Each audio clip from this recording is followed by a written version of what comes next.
नमस्कार, आर्या न्यूज देख रहे हैं आप। मैं हूं आपके साथ पल्लवी सिंह। उत्तर प्रदेश से खबरों की शुरुआत करेंगे, जहां पर माफिया से राजनेता बने अतीक अहमद इन दोनों यूपी पुलिस की हिरासत में है और पुलिस उसके अपराधों से जुड़े जो एंगल हैं उन पर सवाल पूछ रही है। इस पूछताछ में अब अतीक ने एक बड़ा खुलासा कर दिया है। बता दें कि अतीक पुलिस के सामने अपने गुनाहों को कबूल करता नजर आया। इस दौरान उसने 24 फरवरी को कराए गए उमेश पाल हत्याकांड में पुलिस के सामने कई मामलों में अपनी संलिप्तता कबूल कर ली है। अतीक ने पुलिस के सामने ये माना है कि हत्या की पूरी प्लानिंग उसकी थी और उसके कहने पर ही असद इस हत्याकांड में शामिल हुआ। अतीक ने यह बताया कि अशरफ ने शूटरों का इंतजाम किया था और असद के साथ सभी शूटर बरेली जेल में अशरफ से मिलने आए थे और इस बारे में पूरी प्लानिंग की गई थी।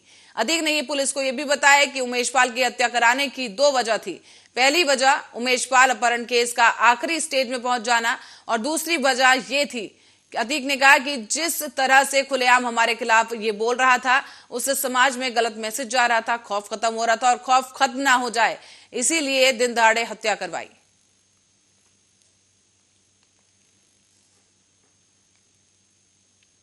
और अयोध्या के सिद्धपीठ हनुमानगढ़ी के महंत राजू दास ने अतीक अहमद के बेटे का एनकाउंटर करने वाली एसटीएफ टीम को 51,000 रुपए पुरस्कार देने की घोषणा कर दी है। उनका कहना है कि उत्तर प्रदेश में जिस तरह से अपराधियों की कमर योगी सरकार तोड़ रही है, या तो उत्तर प्रदेश छोड़कर चले जाओ या तो शांत हो जाओ। वहीं हनुमानगढ़ी के महंत राजू दास एनकाउंटर करने वाली एसटीएफ टीम को पुरस्कृत करने के लिए भी तैयार है। पूज्य योगी आदित्यनाथ जी महाराज को कोट कोट धन्यवाद है, आभार है। जिस प्रकार से उत्तर प्रदेश में माफियाओं का कमर तोड़ा जा रहा है, मैं उत्तर प्रदेश के माफियाओं से अपील करूंगा, जब तक बीजेपी की सरकार है और बाबा मुख्यमंत्री हैं, तब तक या तो प्रदेश छोड़ के चले जाओ या तो शांत हो जाओ। और एसटीएफ वाले को हमारे तरफ से 51,000 का इनाम है और जो लोग अभी बचे हैं उनकी भी इनकाउंटर होना चाहिए, यह सरकार से हम लोग मांग करते हैं। क्योंकि जिस प्रकार से आप देखो कि उत्तर प्रदेश जहाँ पे संविधान का राज हो, जहाँ पे सुशासन हो, वहाँ पर अपराधी का मन इस प्रकार मनोबल टाइट की बम से इस प्रकार से हमले, जिसमें पुलिस वाले और आम कर्मी लोग मारे गए, इसके नाते प्रशासन से भी मांग करेंगे। और अतीक अहमद के बेटे असद अहमद के एनकाउंटर पर राज्यसभा सांसद संजय राउत ने कहा कि सबसे ज्यादा एनकाउंटर मुंबई में हुए हैं। उस समय हमारे यहां पर उन्हें एनकाउंटर स्पेशलिस्ट की उपाधि दी गई थी, लेकिन लगभग सभी एनकाउंटर स्पेशलिस्ट जेल किए गए हैं और मुंबई में भी कुछ लोग ऐसे एनकाउंटर के खिलाफ सबूत लेकर न्यायालय गए और फिर जांच के बाद बहुत से एनकाउंटर स्पेशलिस्ट को जेल हुई। साथ ही उन्होंने ये भी कहा इस बीच कि कांग्रेस अध्यक्ष मल्लिकार्जुन खड़गे और कांग्रेस नेता राहुल गांधी ने जो विपक्ष को एक करने का प्रयास शुरू किया है, उसका हम स्वागत करते हैं। भारतीय जनता पार्टी का दृष्टिकोण रहा है कि विपक्ष एक साथ न रहे, लेकिन उनका ये भ्रम टूटने वाला है। कांग्रेस एक राष्ट्रीय पार्टी है। इस पार्टी के अध्यक्ष खड़गे जी और कांग्रेस के नेता राहुल गांधी जी ने ये जो प्रयास शुरू किया उसका हम स्वागत करते हैं। हमने देखा है कि नीतीश कुमार जी और तेजस्वी यादव जी से मुलाकात हुई है। कल दिल्ली में सीनियर लीडर और भारत के सबसे बड़े नेता है शरद पवार साहब जी से भी राहुल जी और खड़गे साहब की बातचीत कल हो गई है। यह अच्छे संकेत है। उससे पहले मुंबई में उद्धव जी और शरद पवार साहब की मुलाकात हुई है। मैंने आज ही पढ़ा है कि राहुल जी ममता बनर्जी को भी मिलने वाले हैं। मैं उनका भी स्वागत करता हूँ। ये जो भारतीय जनता पार्टी का जो एक हमेशा दृष्टिकोण रहा है या षड्यंत्र रहा है कि कोई अपोजिशन एक साथ न मिले, एक साथ न रहे, ये भ्रम उनका टूटने वाला है। 2024 में पूरा विपक्ष एक रहेगा। सोमवार को ऐसी है, सबसे ज़्यादा एनकाउंटर मुंबई में हुए। आपको पता होगा मुंबई के एनकाउंटर कुछ साल पहले जो चल रहा था, एनकाउंटर स्पेशलिस्ट एक उपाधि हमारे यहाँ देते थे। लगभग सभी एनकाउंटर स्पेशलिस्ट जेल में गए या आज भी जेल में हैं। ये समझना चाहिए इस देश में कानून है, इस देश में न्यायपालिका है, इस देश में लोग सब कुछ देखते हैं। आतंकवादी हो तो उनका एनकाउंटर होना चाहिए। अगर बहुत बड़ा माफिया है जिसको समाज को खतरा है तो इस प्रकार से एनकाउंटर होते रहते हैं। अगर लोगों ने कुछ सवाल खड़े किए हैं तो मुझे लगता है मुंबई में कुछ लोग ऐसे एनकाउंटर के खिलाफ कुछ सबूत लेकर न्यायालय में गए थे और न्यायालय ने हस्तक्षेप किया है, उसमें इंक्वायरी कमीशन बिठाया था। बाद में लगभग सभी एनकाउंटर स्पेशलिस्ट जेल में गए या आज भी उसमें से बहुत से लोग जेल में हैं, मैं इतना ही कह सकता हूँ। तो आप कहना चाह रहे हैं कि जो अति के एनकाउंटर में शामिल पुलिस वाले थे वो भी जेल जाएंगे, ये मैं ये नहीं इशारा उस बोलूंगा, तरफ है? मैं ये नहीं बोलूंगा। उस राज्य की स्थिति, लॉ एंड ऑर्डर। और आगरा से खबर है जहां सट्टेबाजों पर पुलिस ने सख्त कार्रवाई की। थाना ताजगंज और एसओजी की संयुक्त टीम की तरफ से होटल ताज निर्वाणा में छापेमारी की गई है, जहां पर आईपीएल में ऑनलाइन सट्टा करवा रहे 5 लोगों को अरेस्ट कर लिया गया है। उनके पास से 4,19,000 रुपए कैश और 7 मोबाइल, 2 डेबिट कार्ड बरामद किए गए। पूछताछ में आरोपियों ने बताया कि वो आईपीएल मैचों में सट्टे के लिए प्लेयर्स से एडवांस में रुपए जमा करा लेते थे और जो प्लेयर्स थे उनके द्वारा जो रुपए जमा कराए जाते थे उसका हिसाब जो बुकी कमल चिकना नाम का ये शख्स और गंगेश्वर उर्फ गंगे को भेजा करते थे। आरोपी मोबाइल में सीरीज एक्सचेंज और लाइव लाइन ऐप के माध्यम से आईपीएल में ऑनलाइन सट्टा खेलते थे और खिलवाते थे। पुलिस को उनके मोबाइल से व्हाट्सएप चैट के सट्टा लेने की बातचीत भी उन्होंने देखी है। और आपको बता दें कि हिसाब किताब लगाने के तमाम साक्ष्य पुलिस ने जब्त कर लिए हैं।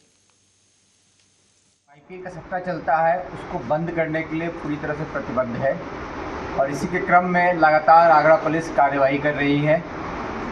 और इसी क्रम में कल एसओजी और थाना ताजगंज की पुलिस ने होटल निर्वाणा में रेड डालकर जो बुकी वहां बैठे हुए थे और वहां से आईपीएल का सट्टा चला रहे थे उनको गिरफ्तार किया और उनके कब्जे से 4,19,000 रुपये बरामद किए।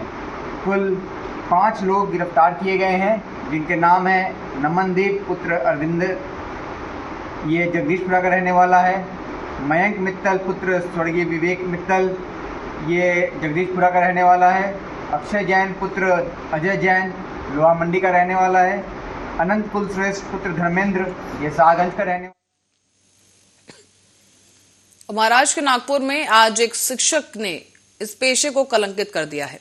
57 साल के शिक्षक ने अपने ही स्कूल की 12 साल की छात्रा के साथ दुष्कर्म किया और वो भी 1-2 बार नहीं बल्कि वो ये घिनौना कृत्य पिछले 5 महीने से लगातार करता आ रहा है। ये मामला नागपुर के सकंदरा थाने का है, जहां पर आपको बता दें कि पीड़ित छात्रा, उसकी उम्र 12 साल बताई गई है और वो मानसिक रूप से कमजोर है।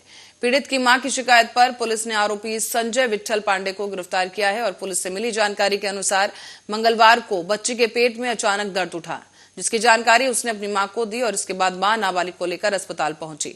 जब वो अस्पताल पहुंची तो डॉक्टर ने जांच की और इसके बाद दुष्कर्म का खुलासा किया गया है। इसके बाद इसे लेकर पूछताछ की गई और नाबालिग ने शिक्षक संजय विट्ठल पांडे का नाम लिया और पूरी घटना बताई। ये घटना में आरोपी है स्कूल का टीचर ही है, विक्टिम से परिचित है और उसने ये दुष्कृत्य किया है। इसे 376AB, 376N, 2N और पोक्सो कलम 4 और 6 के अनुसार सकरदरा पुलिस थाने में गुना रजिस्टर हुआ है। उसमें आरोपी तुरंत अटक किए हैं और इसमें तपास चालू है आगे के। ये घटना में देश में सबसे गर्म शहर की पहचान रखने वाले चंद्रपुर का तापमान अब 42 डिग्री पहुंच गया है। जानकारों के मुताबिक तापमान में लगातार बढ़ोतरी होगी और अभी तक बारिश और तूफानी हवाएं चलने के कारण तापमान में कमी थी, लेकिन अब जो पारा है 48 डिग्री तक पहुंचने का अनुमान जताया जा रहा है। चंद्रपुर जिला या चंद्रपुर शहर तापमान के बारे में हमारे पूरे देश में और पूरी दुनिया में ये प्रसिद्ध है और हर साल यहाँ का तापमान 46 डिग्री या 48 डिग्री तक पहुँचता है। पिछले साल सबसे ज़्यादा 30 दिन तक हमारे चंद्रपुर में हीट वेव्स पाई गई थी, मगर इस साल आकाश में बादल छाने की वजह से यहाँ पिछले 1 महीने से यहाँ टेम्परेचर नहीं बढ़ा है, मगर जैसे ही यानी स्पेस या क्लियर हो गया हमारा आकाश तो यहाँ पे फिर से टेम्परेचर बढ़ा और कल का जो तापमान चंद्रपुर का था 41.8 डिग्री यानी 42 के करीब टेम्परेचर था और ये टेम्परेचर आगे जाके बढ़ने की आशंका हवामान विभाग ने व्यक्त की है। तो नागरिकों ने बढ़ते तापमान के और जैन धर्म गुरु आचार्य प्रसन्न सागर महाराज सत्संग प्रवास पर अकलतरा पहुंच गए हैं। इस दौरान पत्रकारों से चर्चा करते हुए उन्होंने अपनी यात्रा अंतर्मना के विषय में जानकारी दी है। साथ ही उन्होंने जीवन के कई सूत्र बताए। अकलतरा नगर पुराने समय से ही जैन धर्म के लोगों के लिए धार्मिक और ऐतिहासिक महत्व रखता है और जैन धर्म के अनुष्ठानों के लिए अकलतरा का पूरे भारत में अपना एक अलग स्थान है। जैन धर्म के आचार्य प्रसन्न सागर महाराज अपने संघ के साथ अकलतरा प्रवास पर पहुंचे हैं और ऐसे में उन्होंने पत्रकारों से चर्चा करते हुए अपनी यात्रा के बारे में भी विशेष जानकारी दी। आज के बच्चों के पास थोड़ा सा पेशेंस हो जाए, थोड़ा सुनना सीख लें, थोड़ा सहन करना सीख लें और थोड़ा झुकना सीख लें। यदि 3 बातें उनके अंदर आ जाती हैं और 3 चीज़ों को 24 घंटे अपने हर व्यक्ति को साथ में रखें, थैंक यू, सॉरी और प्लीज। ये 3 शब्द ऐसे हैं जो अधमरे आदमी को बैठा के खड़ा कर सकते हैं और 3 शब्द ऐसे हैं कि जिंदा को मुर्दा कर सकते हैं। तो कहने का मतलब है हमारे आज की कल्चर में घर परिवार से व्यापार से 3 चीज़ें खत्म हो रही है। न हम सुन पाते हैं।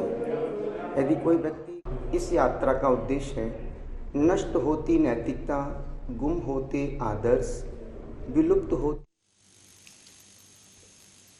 और मुंबई से सटे पालघर जिले में विरार इलाके में अंबेडकर जयंती की रैली निकालने के दौरान बड़ा हादसा हो गया है। इस रैली के दौरान बिजली का करंट लगने से 2 लोगों की मौत हो गई और 5 से ज्यादा लोग बुरी तरह जख्मी हुए हैं। विरार से मनवेलपाड़ा से कारगिल इलाके के बीच रैली निकाली जा रही थी और रैली खत्म कर घर लौट रहे थे सभी जब यह हादसा हुआ। जानकारी के मुताबिक शुक्रवार को देश भर में बाबा साहेब की जयंती मनाई जा रही है, तो वहीं महाराष्ट्र के पालघर में गुरुवार को जयंती की पूर्व संध्या में रैली का आयोजन किया गया था। रैली में भारी भरकम संख्या में लोग मौजूद थे और रैली सही सलामत रात 10:30 बजे के आसपास अपने गंतव्य पर पहुंची।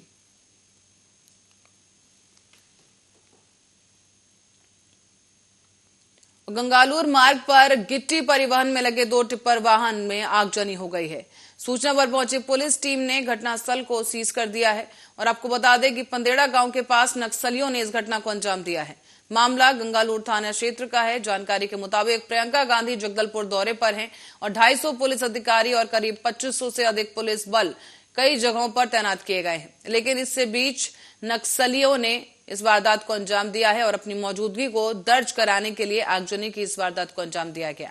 विकास कार्य से बौखलाए नक्सली अक्सर वाहनों में आगजनी कर रहे हैं और इस कड़ी में ही पदेड़ा गांव के पास नक्सलियों ने 2 टिप्पर को आग के हवाले कर दिया है। दोनों वाहन गिट्टी परिवहन में लगे थे। सूचना के मुताबिक पुलिस टीम मौके पर मौजूद है।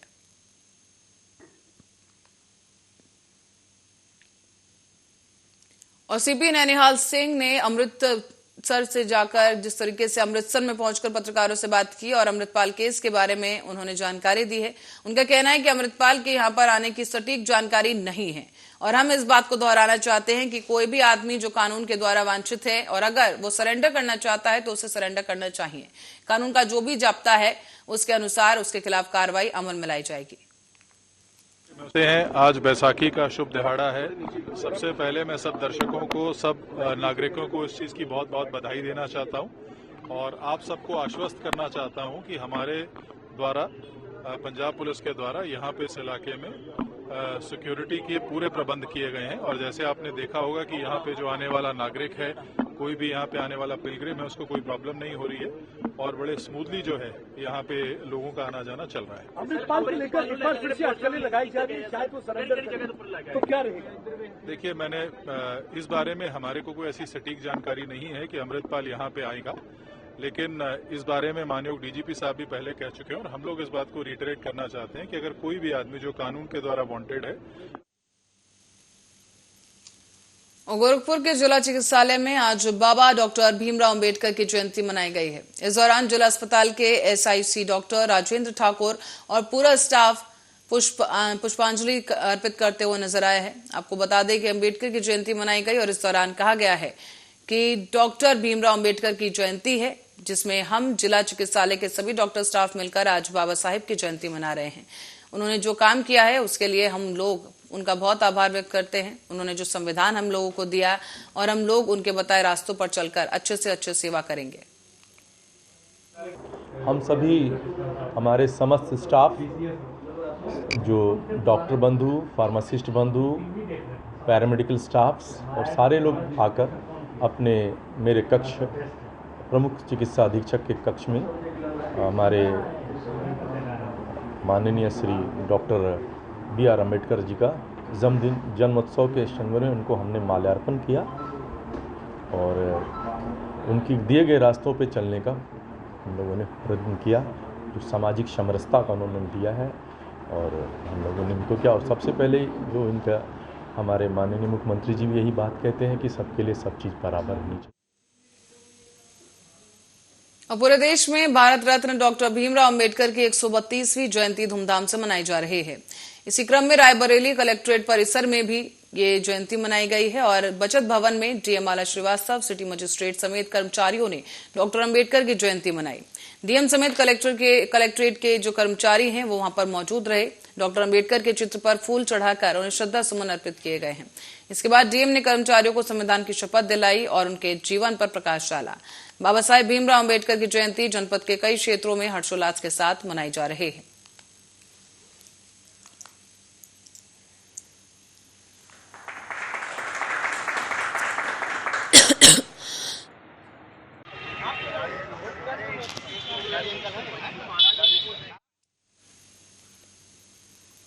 और अब हापुड़ की ओर रुख करेंगे, जहां से खबर है कि आज ग्राम वाछिलपुर में इनकमिंग मशीन खराब होने की वजह से विद्युत आपूर्ति ठप हो गई है। बताया जा रहा है कि पिछले 3 दिन से मशीन बंद है, जिससे परेशान हुए किसान राष्ट्रीय सैनिक संस्था के जो तमाम पदाधिकारी हैं धरने पर बैठ गए हैं। जिला अध्यक्ष ज्ञानेंद्र त्यागी ने विद्युत घर पर जाकर इसकी शिकायत भी दर्ज कराई, जहां पर तैनात जेई अवधेश कुमार से शिकायत जब की गई तो असंतोषजनक व्यवहार देखने को मिला है। किसानों का यह आरोप है कि उनसे अभद्रता की गई और साथ ही ज्ञानेंद्र त्यागी ने सभी किसान संगठनों के पदाधिकारियों को फोन करके अवगत करा दिया। सूचना मिलते ही भारतीय किसान यूनियन के राजनीतिक के राधेलाल त्यागी से बात की गई और भारतीय किसान यूनियन के टिकैत विंग के जो लोग हैं वहां पर पहुंचे। ज्ञानेश्वर त्यागी समेत राष्ट्रीय किसान मजदूर संगठन के दिग्गजों ने शहीद स्तंभ पर सांकेतिक धरना भी दिया।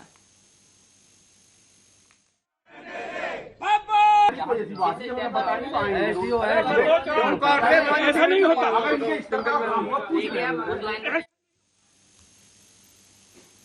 और संविधान के निर्माता, दलितों के मसीहा और मानवाधिकार आंदोलन के प्रखंड विद्वाता बाबा साहेब डॉक्टर भीमराव अंबेडकर का जन्म दिवस हर साल की तरह इस साल भी 14 अप्रैल को धूमधाम से मनाया जा रहा है। ये 3 तस्वीरें आपके सामने रख रहे हैं, जो आपको बता दें कि उनको आज पुष्पांजलि अर्पित की गई है। पहली तस्वीर में राष्ट्रपति द्रौपदी मुर्मू ने डॉक्टर भीमराव अंबेडकर की तस्वीर पर पुष्पांजलि अर्पित की। उसके बाद दूसरी तस्वीर में देश के प्रधानमंत्री नरेंद्र मोदी हैं, जिन्होंने सुबह ही संसद परिसर में भीमराव अंबेडकर को श्रद्धा सुमन अर्पित किए हैं। तीसरी तस्वीर में मायावती हैं।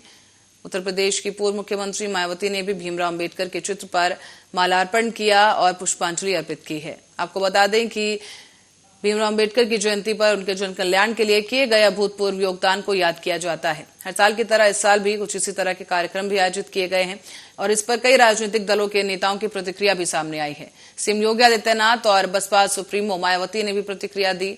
बसपा सुप्रीमो ने अपनी प्रतिक्रिया में 39 साल पुरानी बात याद दिलाई, तो वहीं संसद में अंबेडकर की प्रतिमा को श्रद्धा सुमन अर्पित करने पहुंचे देश की राष्ट्रपति द्रौपदी मुर्मू।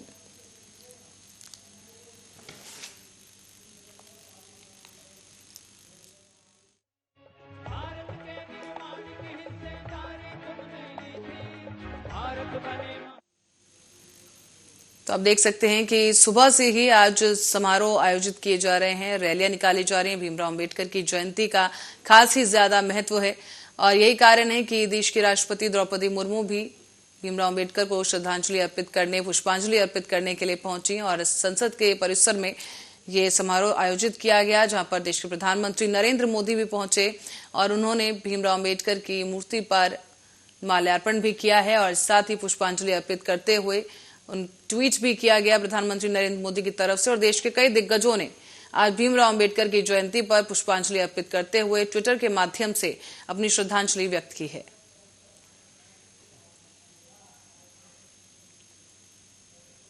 इसी खबर के साथ ही बुलेटिन में फिलहाल के लिए इतना ही। देश दुनिया की तमाम खबरों के लिए देखते रहिए आर्या न्यूज।